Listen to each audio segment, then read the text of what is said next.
When Japan entered the war in December 1941, Australia and New Zealand suddenly faced a direct threat. Within months, Japanese forces had swept through Malaya, captured Singapore, and pushed through the Netherlands' East Indies toward New Guinea. For the first time, the war had come to Australia's doorstep. Darwin was bombed. Japanese midget submarines raided Sydney Harbour, and in Papua, Japanese troops were landing on the northern coast, aiming to seize Port Moresby by crossing the rugged Owen Stanley Range along a narrow jungle path, the Kokoda Track. At that time, most of Australia's experienced divisions, the 6th, 7th and 9th, were still serving in the Middle East. In their place stood militia units like the 39th Battalion and the 49th Battalion, supported by the Papuan Infantry Battalion, or PIB. Often dismissed as part-timers, these men would soon prove anything but amateurs. Before deployment, the 39th Battalion had received regular army officers and non-commissioned officers, including veterans of the Middle East campaigns. Their commanding officer, Lieutenant Colonel William Owen, was a professional soldier determined to harden his men for jungle warfare. In July 1942, Owen led his battalion toward Kokoda to block the advance of the Japanese South Seas Detachment under Major General Tomitaro Hori, numbering more than 6,000 men, veterans of Malaya and the Philippines. The first clashes came at Awala and Kokoda village.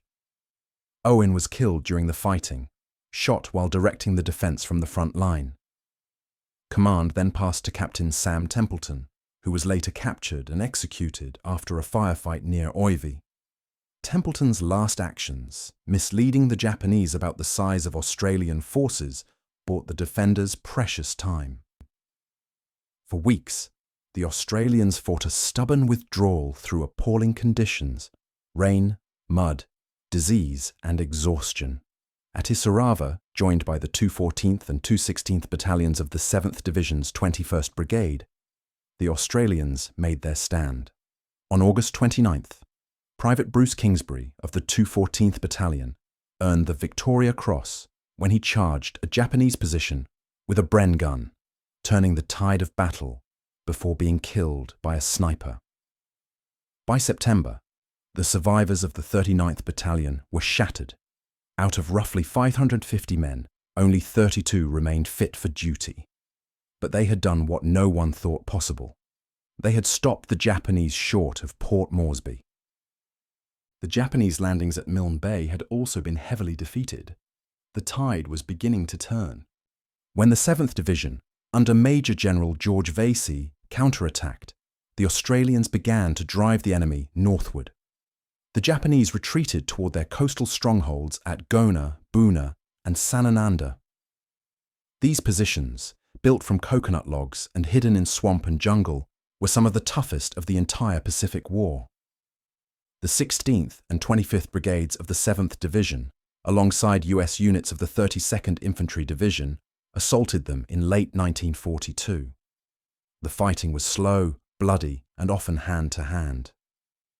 Casualties were severe, over 2,000 Australians killed, and more than 3,000 wounded or sick, largely from malaria and dysentery.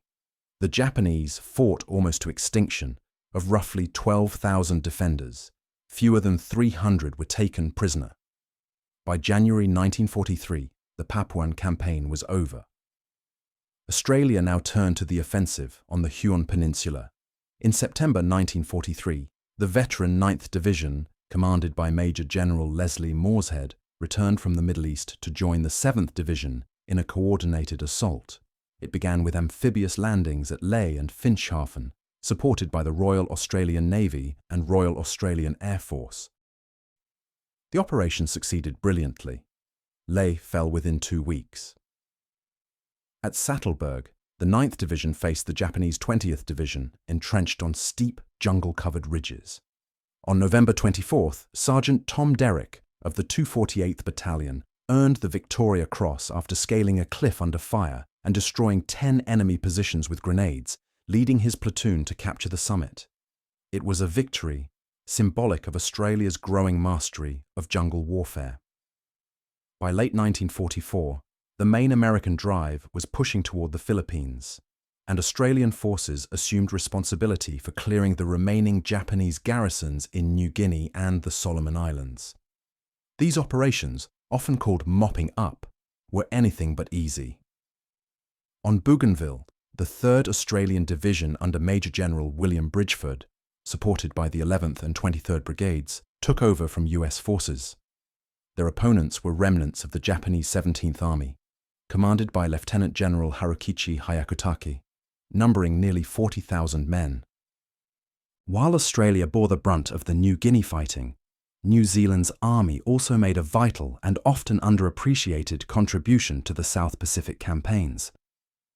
The 3rd New Zealand Division, commanded by Major General Harold Barrowclough, was formed specifically for service in the Pacific. It was built around the 8th, 14th and 15th Infantry Brigades, supported by artillery, engineers, medical and service units. Most of its men came from the North Island, including veterans of the first echelon who had served in Greece and Crete before returning home to defend the Pacific. Operating under Admiral William Bull Halsey's South Pacific Command, the division trained in New Caledonia and the New Hebrides before moving into combat.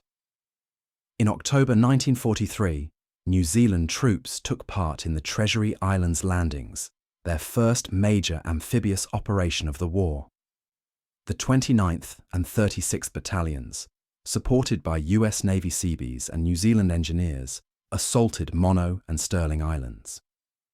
Despite fierce resistance and heavy tropical rain, they secured the objectives within 48 hours, providing a vital base for Allied air operations against Rabaul. The following year, Barrowclough's division fought on Vella La Vella and Green Island, pushing back Japanese garrisons and constructing new airfields for the advancing Allied offensive. The New Zealanders' jungle training, discipline and cooperation with US Marines earned them high praise. Conditions, however, were grueling.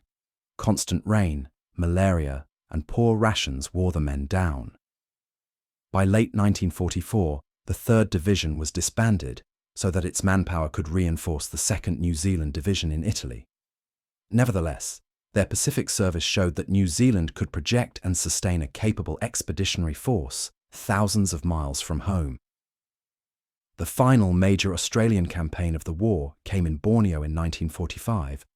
Under Lieutenant General Leslie Morshead, the 7th and 9th Divisions launched amphibious assaults at Tarakan, Brunei Bay and Balikpapan. Supported by the Royal Australian Navy and RAAF, these were the largest amphibious operations ever undertaken by Australian forces. At Balikpapan, the 29th Battalion fought through oil installations and fortified positions defended by elements of the Japanese 56th Independent Mixed Brigade. The Australians suffered 229 killed and 634 wounded, while over 2,000 Japanese were killed. The campaign ended just weeks before Japan's surrender. From Kokoda and Buna to Saddleburg, Bougainville and Green Island, the Australians and New Zealanders proved that courage and mateship could overcome anything, even the unforgiving jungles of the Pacific. Their victories may not be as celebrated as Tobruk or El Alamein, but they were every bit as hard won. The Anzacs in the Pacific fought not for glory, but for survival, and in doing so, they helped secure the ultimate Allied victory over Japan. Thanks for watching. If there is an aspect of World War II that you would like to learn more about, be sure to let me know in the comments below. And if you have enjoyed this video, then please like, share and subscribe for more analysis of the Second World War.